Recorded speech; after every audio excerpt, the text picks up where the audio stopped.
Hey yo, what's cracking, man? Raider Nation, Raider Nation, Raider motherfucking Nation, man. It's your homeboy, the Sports Man, and this is Raider Gang TV, where you gotta be a G. You already know what it is, man. We're gonna open this shit up the way we always do, talking about the sponsors, because that's how I get paid. You feel me? So, our first sponsor, we talking about Drippy Whips. You feel me? You want to get you a car, whether you want to get you a Honda, a Mercedes, a BMW, a Range Rover, a Ferrari, a Lambo, whatever you want. Tap in Drippy Whips on all platforms: Instagram, TikTok. Hit me up. I'm the CEO, baby. I got you.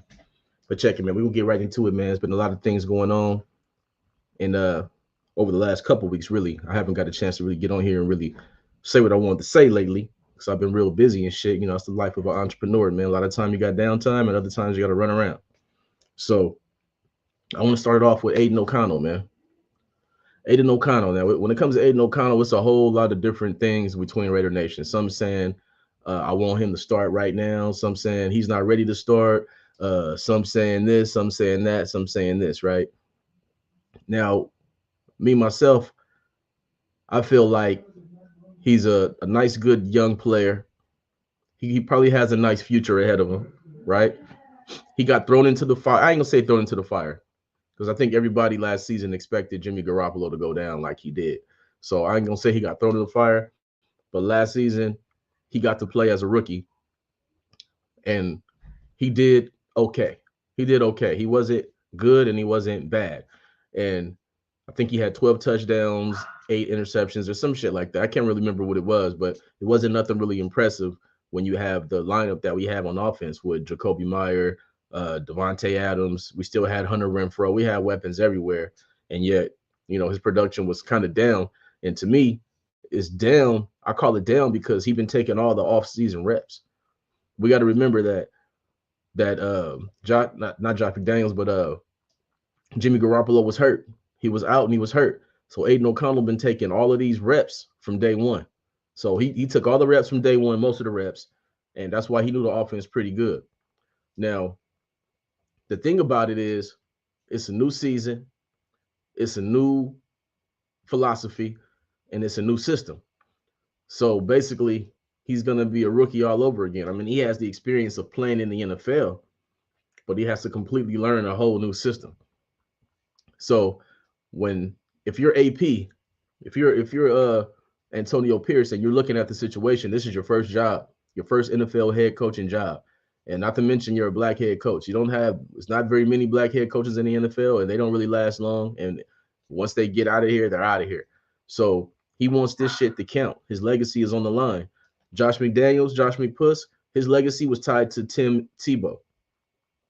Andy Reid, his legacy was tied to Donovan McNabb. Now it was tied to Patrick Mahomes. See, so that's the kind of shit that Antonio Pierce want to do. He want to hit this shit on the head and do it the right way, right off top. I mean, come on now, it's the only thing that makes sense. So I know that they like him, but like I said, if this is your first job, you want everything to go the best way it can go, and you want to get, you want to put as much input as you can. And when I'm looking at Aiden O'Connell, I'm looking at him through his production. It's not about whether I like him or don't like him. It's not about that. We're talking about the way he produced. Now, the way he produced, it was too many games where he had no touchdowns, zero touchdowns. And the defense was on the field all game. Shout out to the defense, man. They played hard as fuck last season because we had an offense that was terrible and struggling. And and they held it down. They held it down. So Aiden O'Connell right now, he's stepping up to the plate. He's, you already know the reporters can't wait to talk to him right now. They stepping up to him and he said, yo, it's my job to keep my job. It's my job to keep my job. And I said, you know what, man, I respect that. I respect that because a lot of people just say, hey, he deserves the job. No, the fuck you don't. Some people say, hey, you just hating on him. No, the fuck I'm not. He has to earn this job. And I like that he knows that. He knows he has to earn his job. He knows this is his job to lose, even though it's not really his job to lose because when a team is satisfied with a QB, they don't go talking about what they're going to do in the draft as far as getting a QB. So the writing's been on the wall for AOC. And not to mention, he can't start because they paid Gardner Minshew $25 million. So Aiden O'Connell's in position to only still be the backup. They're not gonna start Aiden O'Connell, who's making petty cash as a fourth round pick, when you have a player that you're giving 25 million. I think it's 17 or 18 million guaranteed. So to me, AOC is he's gonna have to sit on the back. He's gonna have to sit on the bench and learn more. And I just don't see any way he can start this season when it's a whole new system. Everything is different. He's got to learn all over again. It's just an uphill battle, man. It's fucked up for him, but it's just an uphill battle. And that's why I'm gonna segue to the next topic real easily, because right now is friction. We're hearing friction right now between Tom Telesco and Antonio Pierce, because Antonio Pierce getting this job, he figures I'm going to be able to build this team my style, my way, my personality. But in reality, that's not really true, because Tom Telesco, the GM, has more say. He has the final say. And end of the day, if he do something that Antonio Pierce don't like, guess what? He gonna have to deal with it. Now, what's pissing Antonio Pierce off is if shit go wrong, if shit don't go right, guess who's getting fired? It's not the GM, it's gonna be Antonio Pierce.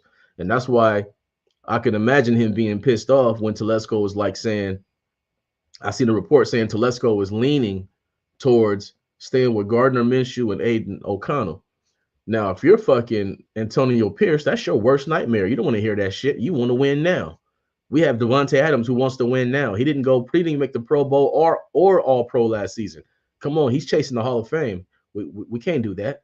So I don't know how they're gonna work this out, how they're gonna figure it out, but just know that Telesco has the last say and the final say. So right now, you already know Antonio Pierce wants to go down there and get Jaden Daniels. Everybody knows that because we showed our hand way too fucking early, right? Everybody knows that. So Telesco is saying, well, I don't want to trade away these assets or whatever. I understand that. Don't get me wrong. Like, I understand these assets can be valuable. You know what I mean? They can be valuable because you want to build the squad, but at the same time, the team is pretty much fucking built. You can do better on the offensive line. You can do a little bit better on the DBs, and you can do better on the linebackers. Besides that, your receiver core is pretty much set. Your tight ends is pretty much set. They can be better, but they pretty much set. Your fucking running backs, they're set. Like, it's not a whole lot of bullshit that can go wrong right there. So I mean, they're built to win now. So nobody wants to sit around and wait around and do the bullshit. And especially Antonio Pierce, he putting it all on the line, man. He really figured that he can put his fucking touch on this team without all this interference. But he's learning the hard way. It don't actually work like that. It don't work like that at all. And I don't know how this is gonna work out. I don't know how it's gonna play out, but I just hope that Antonio Pierce can get his guy in the first round, whether it's Jaden Daniels, whether it's Penix Jr., or even if it's Drake May, right?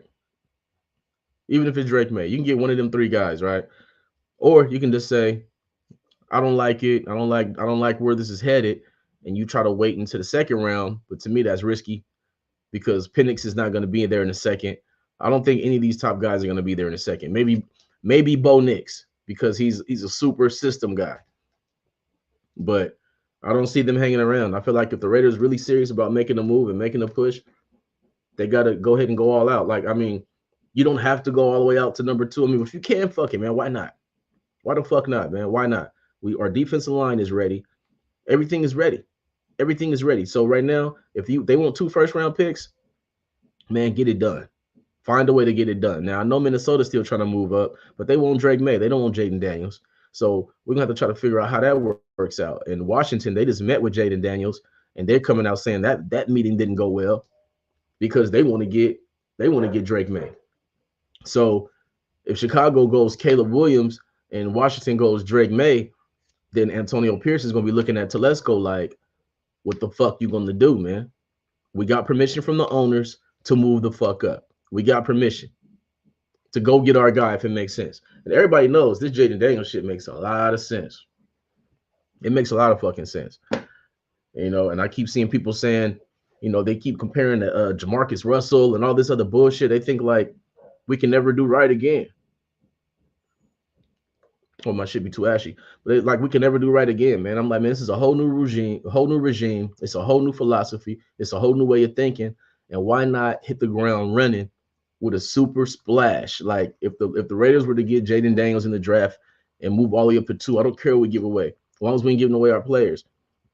You move up to number 2, man, Raider Nation is gonna go crazy. Like they're gonna sell out no matter what.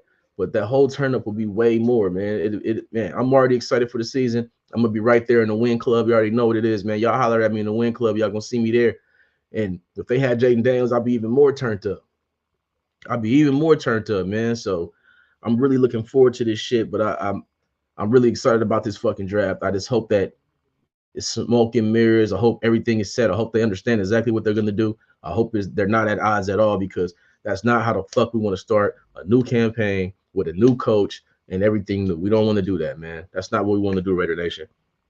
So we're gonna see what the fuck happened, man. Now, earlier this morning, or was it last night? I was on TikTok, and I was talking about Robert Spillane. Now I'm gonna be real with y'all. When Josh McPuzzles brought in Spillane, I was like, man, who the fuck is this, and why the fuck are we doing it? Because at that time he was signing a whole bunch of fucking weirdos. So I was like, why the fuck you find he just signed OJ Howard, all kind of fucking weirdos who wasn't gonna make the team. So I was like, why the fuck are we getting Spillane for? So I didn't really know much about him, right? He wasn't no star. So we got him, and boy did he surprise. He came out, played hard against the run, got 3 interceptions, got 3 sacks. He played big as fuck for the Raiders, and basically he had a career season. He had a career season. He was off the hook, right? So what I wanted to do was I wanted to go ahead and look at these. I wanted to look at these other linebackers in the league who's made Pro Bowls and who's made All Pro this season. So I look and see, and I see Bobby Wagner, I see Patrick Queen, I see oh boy from the Jets, the linebacker Wilson. And then I say, okay, these are the all pro guys, first team, second team. Let me compare them with Spillane. Let me see what this look like. And I look at it. I go look at the shit. And Spillane has been more productive. He's been more productive than these guys. He's produced more last season. Like his PFF grade is a little bit lower. These guys are at 81, 82, 83. Spillane's PFF is at 79 or 77. But his production is way off the charts. He had 3 interceptions to their 1. He had 3 sacks to their 1. He had just as many tackles, right? But yet they made Pro Bowls and All Pro, and he didn't make either one. He made nothing. So I was like, fuck, he got snubbed. He got snubbed. But, it happens every season. Every season, somebody got to get robbed. Somebody got to get snubbed when it comes to Pro Bowls and shit like that and All Pro. Now, I was like, damn. But it's a good thing. Now, I wasn't really sure how old this motherfucker was. So I went ahead and checked that. Man, he's only like 28. I'm like, okay, he gonna get an extension next season. So I know we're gonna definitely extend Spillane next season, because that's definitely AP guy. And I think he's gonna make the Pro Bowl. I think we're gonna have quite a few players making the Pro Bowl next season on the defense, because they gotta respect, man. You can't keep fucking people over. You can't just say fuck the Raiders. I hate the Raiders. I'm not giving this guy this. I mean, because for the fact that Max Crosby is second team All Pro is beside me. I can't figure that out. How the fuck is Max Crosby second team? Should be first team. Fuck out of here, man. The fuck out of here. Should be first team All Pro. And that just fucking shows you what type of shit you got to go through when you a Raider, man. They don't want to give you that shit. They don't want to give you that shit. They want to fucking always play these games and get these guys you never heard of all of these mentions. So I was just like, man, that's some bullshit. But Spillane is hard nosed. He'll fucking go out there with a broken hand, put that cast on that bitch like fucking Steve Atwater and all them old school cats used to. Put the fucking cast on. He'll go out there and play, bruh. He was out there balling last season. I think his wife had a kid or some shit. He was out there knocking fucking heads off, getting interceptions. Man, Robert Spillane, you doing your shit. Man, we appreciate you here at Raider Nation. And we want to see you get to the Pro Bowl. We want to see you make All Pro next season, because you were very, very close to making All Pro. But now next season, everyone knows who you are now. So if he put the same production out, there's no way you're not making the Pro Bowl. And some of y'all think that don't mean shit. You're highly mistaken. A Pro Bowl means a lot. All Pro means everything, not just to the total scheme of things, But to when you go negotiate a contract, when your agent says, I have a Pro Bowl, a 5-time Pro Bowler here, come on, man, the price went up. When he says, I have a 3-time All Pro, the price is up. Yesterday's price is not today's price, God damn it. That's what I'm saying. And that's why these Pro Bowls and these All Pros matter. And I hate to see these guys get fucked over when they deserve it. And you know, I hate to see that. And that's also brings me to the next guy, Raider Nation, who was going to make not just the Pro Bowl, but I think he has a very strong chance of making All Pro. And that's Christian Wilkins. And if y'all don't know much about Christian Wilkins, you got to see his Clemson tape.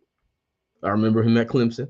Then you got to watch him on the field in Miami. This dude is a fucking wild fucking animal. He's out there, he's running around, he's talking shit, taking rags out their hands, he's clowning guys, getting them scared. And I just picture him, man. I just picture him with Max Crosby. That's just not even fair.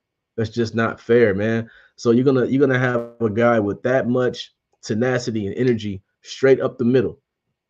Then you're gonna have Max on the left side who can dip on the outside, who can spin to the inside. And then you're gonna have Malcolm Kuntz flying off the edge one-on-one. So Kuntz one-on-one. How are you gonna double team Crosby when you have Wilkins up the middle? This is gonna be a fucking problem. It's gonna be a problem. And last season, when you look at what Christian Wilkins did last season, he got fucked last season too. He ain't the only one that Spillane ain't the only one that got fucked last season. Because I looked at Christian Wilkins numbers. This motherfucker had 9 sacks out the defensive tackle position. 9. That's some Aaron Donald type shit. You don't get that many sacks at the defensive tackle. You get a lot of run stuffs, and you know you might get some TFLs, but to get 9 sacks as a DT, that's huge, especially when you got Max Crosby on the edge. Like I can't stress how much this shit's gonna be different. I can't stress how much it's gonna be different. The Raiders have a real chance to have a top 5 defense. That shit's crazy. Top 10, I expect the top 10. I ain't gonna lie to y'all. I expect top 10 this season, top 10, top 12. But they might actually have a top 5 defense when you look at the defensive line. Because you got to remember, Kuntz had like, what, 8.5 sacks last season? Something like that. Max had like 12. And that's when hella double teams on Max. Kuntz one-on-one. Nobody gave a fuck about our D tackles, right? I like Butler, though. But no one really gave a fuck about our D tackles. Jenkins, he's nice, too. These guys are mostly good against the run. But now we got our line. This is what the line going to look like, y'all. It's going to be Crosby on the edge. Butler in the middle. Oh, shit, hold up. It's going to be Crosby on the edge, Jenkins in the middle, next to Wilkins, next to Butler, next to Malcolm Kuntz. That's going to be crazy. You can't put Tyree Wilson there because Tyree still has a long way to go. He simply has not produced. He hasn't produced. We just got to be 100, man. This ain't about hating or this or that and this. It's about what it really is, man. And he hasn't produced. He has a long ways to go. And I don't, he'll get a long way to go, man. Tyree's got a long way to fucking go, man. Of course, we pulling for him. We're going to see how shit work out. But yeah, it's a long way to go. And that's going to be Malcolm Kuntz's spot. And I really think the Raiders have a real chance to get at least 1, 2. They're going to get at least 2 guys to the Pro Bowl off that defensive line. Max automatically, and I think it's going to be Christian Wilkins, and I think that Malcolm Kuntz has a chance to make his first Pro Bowl too, because I think he's going to get 10 plus sacks just because all the attention in the middle and all the attention on Max. So I think it's going to be a wild season on defense. I can't wait to fucking see it, and it's going to be the fucking shit, man. It's going to be the fucking shit, Raider Nation, and I'm really turned up about it. The draft is, y'all know when the draft is. The draft is, I don't even know. I know it's the 26 or 27, some shit like that, man. I got to look and see. I know the draft is coming up. I'm really excited about it, man. I can't fucking wait. I cannot fucking wait, y'all. I can't wait. And I just want to see what we do in the first round. Like I said, I'm pretty sure we're going QB. Some of y'all say go line. I'm like, why the fuck would we go line? It's always good to go line. Don't get me wrong. But why the fuck would you go line at number 13 when your line was number 10 last season? And your quarterback play was like number 26, 27 last season. To me, you got to go address the quarterback situation because Them PFF grades. Let me explain this, y'all. These PFF grades, people say, well, PFF, whatever, right? All right, check it. Y'all, some of y'all say the Raiders offensive line was trash last season. I told y'all, but that's the same line that we had the year before that got Josh Jacobs all pro. That's the same line we had the year before that allowed Derek Carr to have time to make Devontae Adams all pro. So I don't want to hear nothing about the line. The line is fine.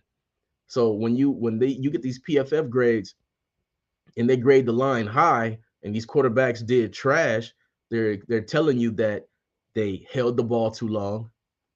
They didn't make the right decisions when they had the time. They weren't throwing passes that were a high percentage of being caught.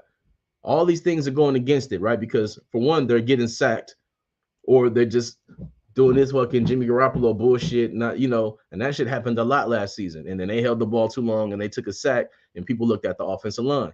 Now Jermaine Illuminor, trash, pure trash. He had to get the fuck up out of here. That right tackle position, that's horrible. Now, I would like to address that right tackle position. Now, looking at the draft, I see the draft is deep as hell on the line. I feel like we can get our future right tackle in the second round, if in the second round, or maybe even the third round. This is how deep that the offensive line is in this draft. So, I don't know, but I don't like to think that we would not take Arnold, the DB, and then take a tackle. Like, to me, if we don't go quarterback at 13, which I'm gonna be really upset with, if we don't go quarterback at 13, then we gotta make the defense even better than what it already is. It's already top, right? So if you get the top corner in the draft to go with a top 10 defense, which the Raiders are coming into this season ranked top 10, which is amazing. When last season they came in ranked 31st. So let's keep that in perspective now. So it's really interesting how this shit's gonna fucking play out, man. But this Raider defense got me hyped. This Raider offense got me scared, got me nervous, and I just hope that it don't turn out the way it did last season, because I ain't playing none of these fucking games, man. That's what I'm not gonna fucking do. But yeah, Raider Nation, man, I just wanted to tap in with y'all. I appreciate y'all tapping in with me, man. Hit that like button, hit that comment. Go ahead and share this shit. Follow me on TikTok, Instagram. I'll follow y'all back, man. Hit me with a message, man. Let me know what's up, man. Tap in with your boy, the Sports Man. And we're gonna keep going live, man. Every Monday, I'm going live on this show. And I got 2 more shows coming up, man. I got a Laker show, got the Laker Gang TV show coming up at 8 o'clock. 8 o'clock, we got Laker Gang TV coming up, man. So make sure y'all come tap back in. And then at 9 o'clock, we got, the new favorite show, Hood Commentary. And I got like 3-4 guests on there. That shit's gonna be going up. It's gonna have a lot of fun. So y'all tap in, hit your boy up. It's Raider Gang TV, where you gotta be a motherfucking G. It's the homie of sports, man. Y'all tap back in with your boy, man. One love, man.